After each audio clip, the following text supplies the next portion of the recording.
Welcome to Chirp TV, your weekend preview for Ball State sports. I'm your host, Levin Black, alongside co-sports editors Vinny Lopes and Kyle Shaner for obviously the BSU Daily News.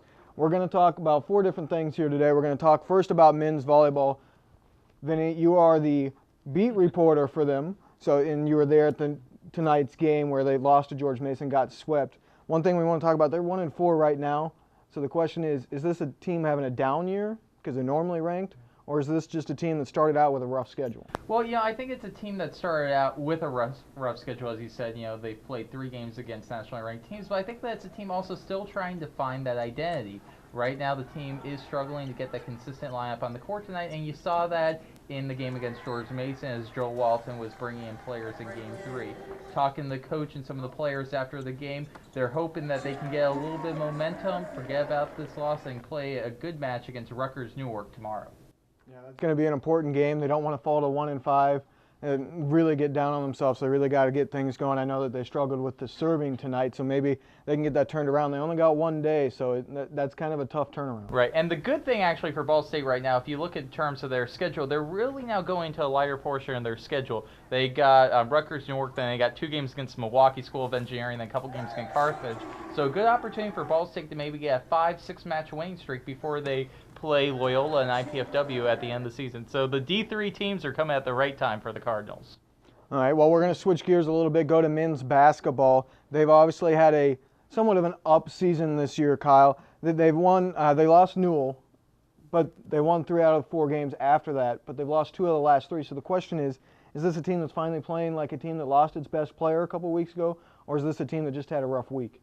Like you said, this has been a great year for Ball State, just the way it's been going. Cardinals are now 10-10, 5-3 in the MAC. Last year, they won 6 games. 2 years ago, they won 9 games the entire season. So it's already a better season than they've had. Like you said, lost Anthony Newell at the time of his injury. He's the team's leading scorer and the team's leading rebounder. It's hard to make up for that for any team, but I'd say it's just a rough patch right now. They're going to get things going. Both teams they lost to had winning records, 2 of the top teams in the MAC. So I'd say just a little bit of a rough patch. Yeah, they got some home games coming up, so maybe they can turn things around with those home games and maybe get things going. Obviously, still towards the top in the MAC standings, so they still got plenty of time. Yeah, especially in the MAC West. MAC East appears to be a little stronger this year, so that could help out the Cardinals when it comes to looking at the standings. All right, well, we're going to go on to swimming and diving, who are finishing up their season, and both of you can comment here a little bit. They're finishing up their season. The men are 1-3 right now. They're going to be going to Miami in a dual meet with men's and women's, 0-2 in the MAC. The women's team, they're 2-6, 1-5 in the MAC. How would you rate their seasons? Well, in terms of the women, as crazy as it sounds, I think that there's a lot of positives you can pull from it this year. You have Lisa Martin, the diver, who's already qualified for the NCAA regional tournament, and then you have the freshman, Emily Hapley, who has already set a school record in the 200-meter breaststroke, and there's actually a chance that she could win the MAC championship in that event. So from looking at what they had last year, this has actually been a positive year for the women. You look at it, Ball State doesn't have a whole lot of talent in this men's and women's swimming and diving teams, mainly because they don't have the scholarships to give out. A few years ago, Ball State actually considered cutting these teams. So for them just to be hanging around yet is a pretty good accomplishment.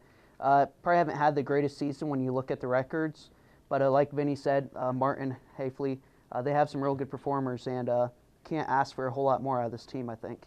All right, well, on to our final topic. Obviously, this week, one of the biggest days for college football of the entire calendar year, signing day, National Signing Day. Every team pretty much just got their new recruiting class. Still some prospects out there that haven't signed or anything like that, but Ball State, they signed a couple 3-star recruits by most websites, but overall, they were ranked 9th in the MAC for their recruiting class on Rivals.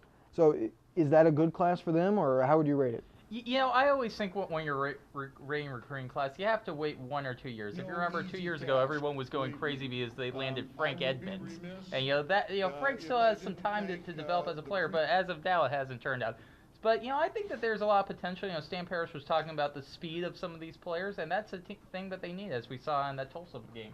Yeah, like you said, Rivals has Ball State rated as the 9th best class in the conference, 102nd overall. Scout rates it a little higher, 5th best in the conference, 98th overall. Most of the players are rated as 2-star prospects by Scout. Rivals has a few three-star prospects in there. You got quarterback Aaron Mershman from Bowling Green, Ohio, running back Eric Williams from Indianapolis, and tight end Jacob Green, another one of those Ohio prospects, 12 of which came to the Cardinals. But a team I think player fans are really excited about, at least at the signing day celebration the other day, was Jelani Alford. He's a running back from Withrow High School in Cincinnati, same school that produced former great Ball State wide receiver Dante Love. Fans really responded when they saw his highlights. Yeah, that could be a kind of nice connection for Ball State for years to come, getting that high school and any top recruit they have coming out. Ball State's going to obviously have a little bit of an advantage there. But one thing I did want to mention, that this year, you think great season, they should have a great recruiting class, but you also got to remember Brady Hoke. He's gone. That affected probably a lot this recruiting class. But if you think about it, if they have a good season next year, they could obviously have a really big recruiting class, because people will, recruits will say, well, Stan Parrish knows what he's doing. There's still going to be a winning program. Right, and the most impressive thing I think Stan Parrish was able to do was keep all 18 of the 18 players who verbally committed to Brady Hoke. It's probably one of the biggest successes he's had as a head coach so far. Like you said, I'd say a year or two is when you're really going to see the effects from this great season that Ball State just had. Players this year had already made their commitments before Ball State went on that great run. So next year is when you're really going to see the effects. Well, before we go, we got a couple birthday wishes to send out on Chirp TV. First, we would like to wish Amanda Zeke. She turned 21 on Wednesday. Hopefully she lived through that. We also have Matt Ping, who turned 22 on Thursday, but he's going to have to share that day with Sue Wright, who celebrated her 56th birthday. Well, that's going to be a record maybe for a little while on here. But finally, we got a fan shout out to a Ball State athlete.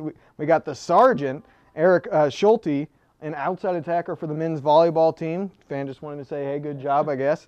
But as always, if you have a question, comment, concern, complaint, or anything else like that, let us know by emailing us at sports@bsudailynews.com.